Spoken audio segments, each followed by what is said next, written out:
Okay, it's working now. Great. Okay, so in the previous lecture, we have learned about different about dimensionality reduction techniques and why they're very important when it comes to addressing the issue of high dimensionality, small sample size in machine learning. And in particular, we have looked at Solution 1, which is using feature selection methods. So these methods are detailed in the previous videos, lecture 10. So you feel free to look at them to revise the different concepts. So basically, feature selection methods, what they aim to do is to select particular features that are relevant to the target learning task, whether it's a regression task or a classification task. Okay? Now, a different way or another took on this dimensionality reduction problem in machine learning is instead of learning how to select particular features, okay, that are relevant, we can extract new features. So this is another way of solving the same problem. So today we will learn about feature extraction methods, and these are generally projection-based. And in particular, we will learn about PCA, Principal Component Analysis. Okay? So here, let's look at this question first. So what are the benefits of using dimensionality reduction techniques in solving predictive learning problems? So we've seen this in the previous lecture. Anyone remembers what are the benefits? Why we're doing this? What's the point, right? Why we need to reduce the dimensionality of the data? Yes? Less calculations. Less calculations, so it makes the model simpler to train, whether it's a classifier or a regressor, for example. Right? Anything else? Relevant features. A relevant feature, we pick up or learn how to identify relevant features. Yes? It can increase accuracy. It can increase accuracy. Very good. Anything else, guys? Saying data can be represented with less features. Less, yes. So we can represent the same samples, but with a minimal number of features. So instead of having millions of features, we can reduce them to only 10 features that are very relevant to represent them. Okay? Very good. So now we can look at this as a four-dimensional, it's a four-dimensional, there are 4 dimensions where we can benefit from these algorithms. So the first one is, we can call it basically we have time, space, model complexity, and performance of the classifier or regressor. So these are basically the time that the learner, the machine learning program, the predictive learner, okay, whether it's a classifier or a regressor,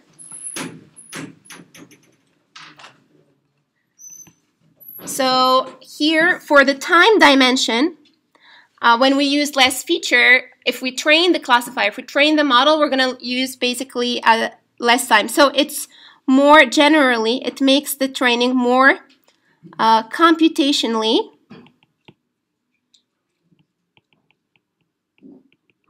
efficient. Okay?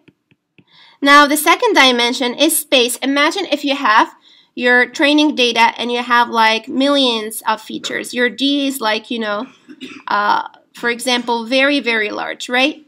And you have a small sample size. Then to store them and to train your classifier using, or to train your model in general, whatever it is, whether, you know, like it's a classifier or regression. So to train your model, you need to look at all of those features to learn how to predict the output. So this is, you know, like it's also memory consuming. So if you reduce the number of features to, you know, a very small number, so this is X reduce, then you save memory. So it helps you save memory.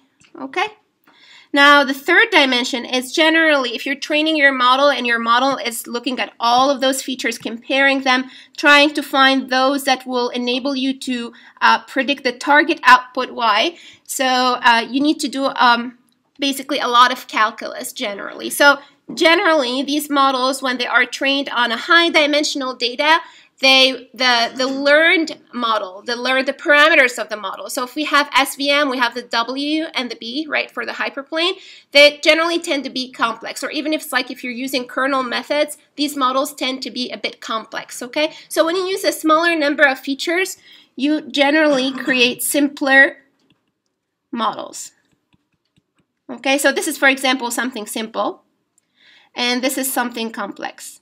Okay, now the last thing is basically the performance, right? So we know that if you have your classifier, so you trained your SVM using all features, and this is, your SVM using all, and this is the classification accuracy, right?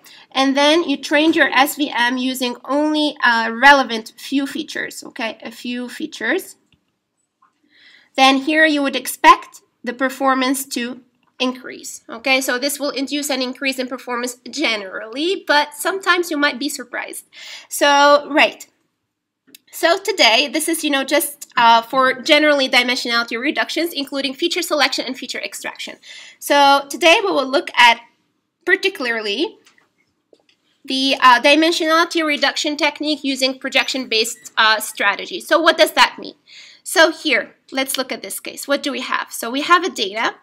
Each cross here represents a house. So these are, for example, the number of rooms in the house, okay, and the house price. So we see that generally in this case, for example, this example, as the number of rooms increases and the size of the house, becomes bigger, then the price will increase, right?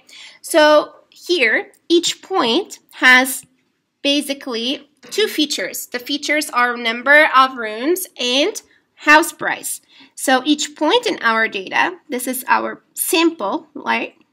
So this is our sample. It belongs to what? To R2. So it has two features, right? Now I want to reduce this one. If I want to minimize the number of features, what is the minimal number that I can get from this data in particular?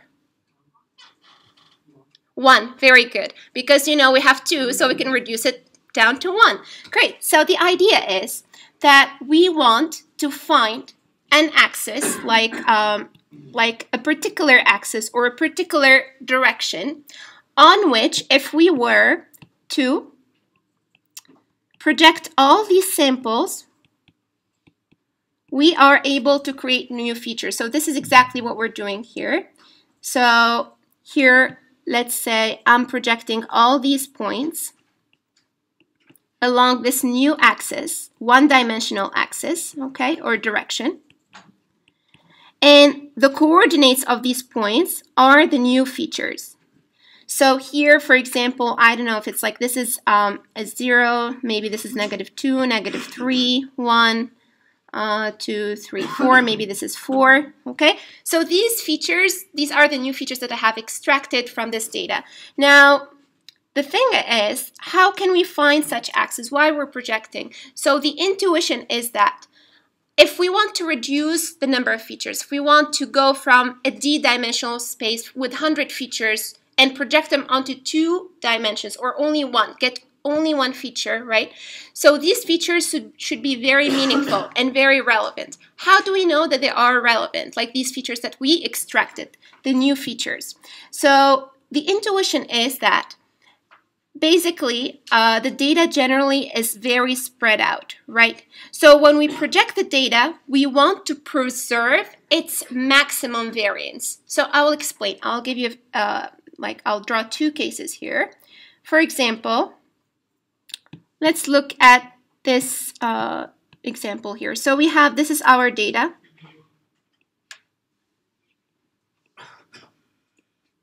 Okay? So if I project, for example, I say, I want to project my data, it's a 2-dimensional data in this case, onto this axis, right? So I'm projecting all of those guys, all my points, onto this axis. So I get this point, right? And for all of those 4 samples, I get only this point. So here, what is the problem here? If I project onto this, all the data, I represent the data using this new axis. What is the problem? So the problem is, if you look at, just looking at these samples. These samples are very different, right? So these, you can see that, they cluster differently, they have different characteristics, they vary a lot. But if you project them onto this axis, what you're doing is you're considering as all these guys are exactly the same, right? Because now they have they have exactly the same value.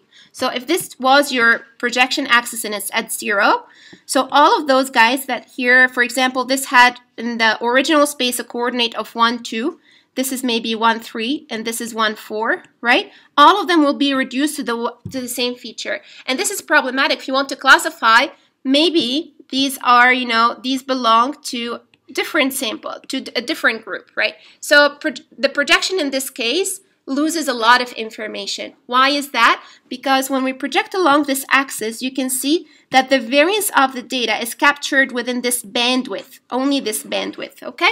Now imagine if I change the axis and I have a new axis that looks like this, okay? So this is my new projection axis. I do project all my points, okay, onto this axis.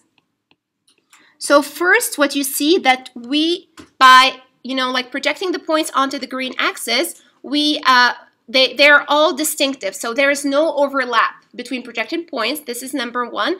And also the width. So you can see here that the minimum value and the maximum value, like the width of the breadth of the projected data is very large compared to the blue one, to this one, okay?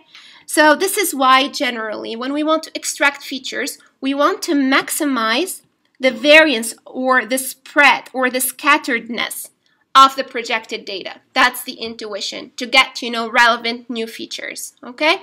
So let's look at another example, like a two-dimensional example. So here, let's say this is our data.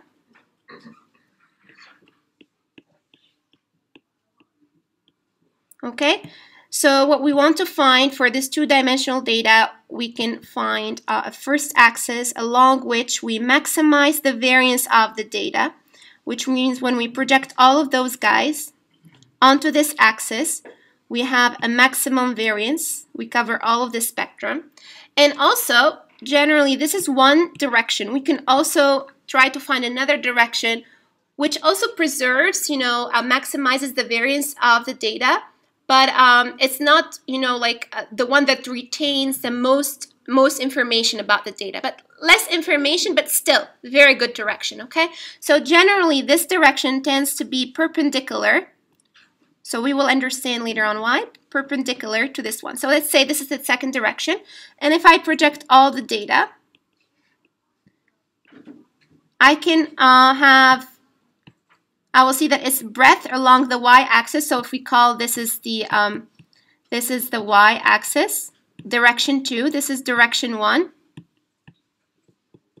We can see that we can capture almost everything using these two directions. Okay, a whole lot, because we're covering a wide spectrum of the data along this one, and also the variability of the data along the orthonormal direction.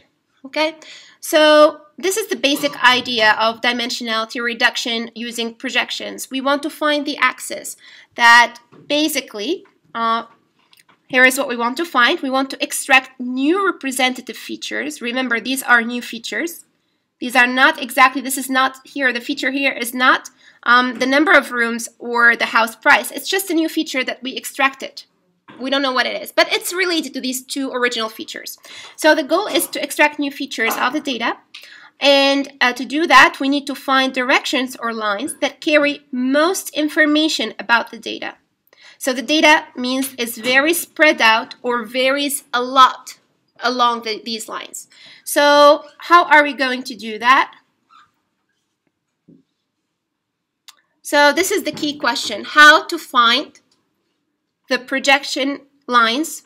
What metric can we possibly use to find those lines? So if I give you this, right? So this, these data, this data set basically.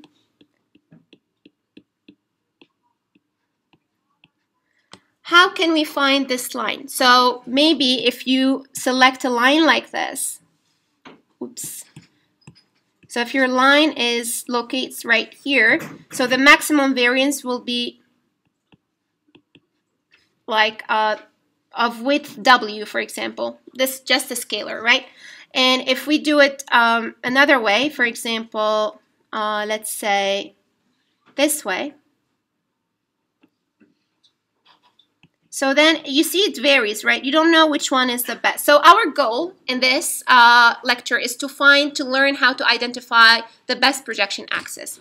Now, metric means in mathematics what kind of measures what is the measure that we can possibly adopt or use to find this axis. So you know we're projecting. So projection is basically, it's a dot product, right? It's an error product. You're projecting a vector onto another vector. So x v, so this is xtv, or we can also write it vtx, same thing, okay?